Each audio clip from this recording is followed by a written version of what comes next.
Şəhidin hansının məclisində bir dənə Vəhabi görmüşdünüz? Bir dənəsini deyin ha. And içməyə bir dənə deyin ki, filan şəhidin məclisində bir dənə Vəhabi var idi.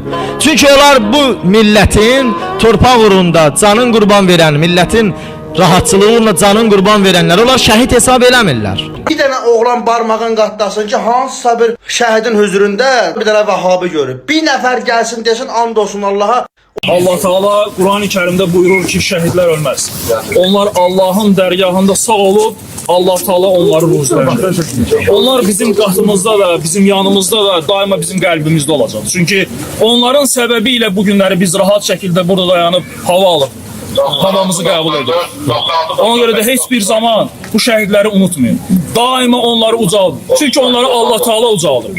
Allah Teala onların qədəmlərini möhkəmlətdirsin, isabətlərini möhkəmləndirsin, iç çöl düşmanlarına, zalimlara və kafirlərə qələbə çaldırsın, zəfər çaldırsın.